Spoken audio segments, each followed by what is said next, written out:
You don't just go and get your nails and toes done and ignore phone calls. You have to actually do. Everybody, welcome to Exhale with Chelsea. This is another video. I've been going for a couple weeks, celebrating my 25th, and I just fell off. This week, I just wanted to talk about what it means to have a true self-care day. It's more than just a mani-pedi. So many people think self-care is just about manicures, eating their favorite foods, or drinking enough wine to make you feel better. But that's not necessarily true. I mean, that's fine. I mean, I have a glass or 3 of wine myself sometimes. But and sometimes we do need a treat, but that's a different form of self-care. And so what I think self-care is truly about is it's about managing yourself, your growth, your development, and that is physically, mentally, spiritually, emotionally, all of that. And so I feel like it details a lot more work. So scratch the title. Today we're actually talking about self-management and the work that it actually takes to take care of yourself. To me, self-management is reflecting on your experience, evaluating and enforcing boundaries, and checking yourself. Checking yourself when you know you need it. Sometimes you don't always have anyone, especially for us young adults. We are, growing up and we're doing things more independently, and we don't always have a more adult to check us about our behaviors or our decision making. And so when it comes to self-management, that's something that you have to be able to do. It's not as simple as making room to wind down at the end of the day or week. It takes work. And today I want to talk about what some of that work details so that you can leave my YouTube channel with a better idea of what self-care actually looks like. I was talking to a client about self-care, and she was telling me some of the things that she was doing, and I'm like, but are you reflecting and are you checking on yourself? Like, I was asking her questions and she was like, well, I guess I don't really know what self-care is or what it looks like. And I was like, you know what, you probably aren't the only one, because I didn't know.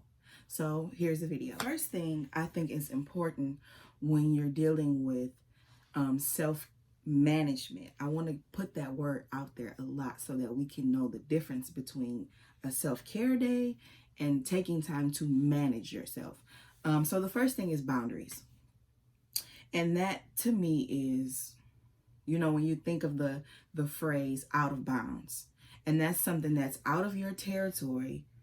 And in sports, that's like, we don't count that. But when you think about your emotions and when you think about what triggers you and what can be an interference, those are the things that are out of bounds. And so you place those boundaries and you decide what and who you will allow and who you will not allow to interfere with your being and your growth and the development that you're actively working towards. Say, for instance, you have a group of friends and they want to party all weekend, right? And you decide, well, hey, my goal for this month or this year is to party less and focus more. Well, your boundary is going to be, I can only party so much. And once you feel like people are pushing you and pressuring you to go outside of your boundary, then that's when you say, all right, flag on the play, we can't do that. I'm not going that far. I told you I was only turning up Friday, and that's that. I have work to do. Like, you have to be able to recognize what it is that's distracting you, recognize what it is that's triggering you. And when I say triggers as far as boundaries, I mean, like, say for instance, and this is very touchy, say for instance you've experienced something traumatic, and you have to still be around those people or still be in the environment where it took place. Your boundary would be, well, I can no longer go there, or I have to step out of this situation and decide better for me. You have to be able to recognize those things. And that goes back to, previous videos when I talked about stillness. Stillness helps you to see where you're being triggered and where you need to place boundaries. And then you can come into your self-management time and say, okay, well, I know that I can no longer go to this place, and I'm going to actively work on not being in that environment anymore. Another important part of self-management is reflection. So yes, I do journal a lot, and I emphasize journaling because it helps you to relieve those things. But if you don't take the time at the end of your, Moesha moment, your Dear Diary moment, and reflect, then what are you really getting out of journaling? I think the important thing that I get from it is that I'm able to go back, flip through my pages and say, okay, well, I've dealt with this before, and here I am dealing with it again. And then you're able to say, well, okay, this is a cycle, or I have a pattern with this. And so I need to actively look at this and decide, is this being helpful? Is this being harmful? Why do I keep interacting with this particular person or this particular experience? And I can also look and say, well, this was a positive moment and this was a positive time. Or I can look back and reflect and say, okay, well, I was dealing with that and it was tough on me, and now I'm able to conquer it. So when you reflect, you want to be able to see the negative and the positive. You want to be able to point out where your patterns are, and you also want to be able to point out where you've grown. And so that's why I think people miss that step, because they feel like, okay, I got it all off my chest, I don't have to carry it anymore. You may not be carrying it, but you are still harboring the side effects of it, the behaviors, and you're creating a pattern because you're not taking the time to reflect and address everything that you've poured into your journal. So that reflection moment at the end of your Dear Diary, or at the end of your, listing, that reflection is where you summarize and you say, okay, I've been doing this for so long.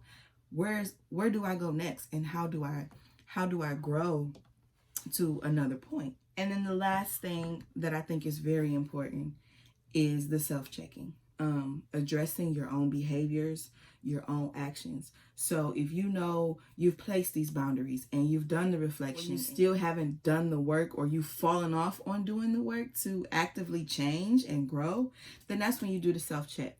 Like, for instance, if you have a shopping problem and you know that you have a pattern of stress shopping, and you max that card out because you had a long week, and now you have to sit and deal with the fact that you've affected your credit score, you've affected your monthly bills, you've done something that has thrown off everything else that you had progressed. So that's when you self-check and you talk to yourself, you hit yourself with that, girl, what is you doing? Sis, why did you do this? And you analyze your actions and you say, okay, well, I slipped up earlier this week because I didn't deal with what happened, and I carried it through this whole week, and now I'm back into this negative behavior. But all three work together to help you see how you are journeying through life, where your bumps are, where your mistakes are, and where you are missing things that you don't see because you're just floating through like a robot. And that's why I think, yes, you need the self-care, treat yourself days, because you don't always want to be hard on yourself. We are humans and mistakes happen. Emotional days happen. Days full of anger, days full of frustration, mornings, bad mornings ruin whole days sometimes, and that's human. But the important part is the self-management, not just the self-care, but the self-management, where you decide, I'm not going to keep doing this. I'm going to check myself. I'm going to look back at all the things that have happened, and I'm going to set these boundaries for myself. That is how you properly take care of yourself and manage your emotions and your responses and your growth and development. People miss those three important things when they decide to have a self-care day. You don't just go and get your nails and toes done and ignore phone calls. You have to actually do work. And I know it's hard, and I know it's difficult, and it takes a certain level of vulnerability. But that small moment of uncomfortableness allows you to launch forward in your journey. Taking 10 minutes to journal and look at what you've been doing and how you've been behaving and why you've been behaving that way could launch you into a whole new stratosphere of life. And you might be missing out on that. So take these words and breathe with them for a little bit and practice self-management.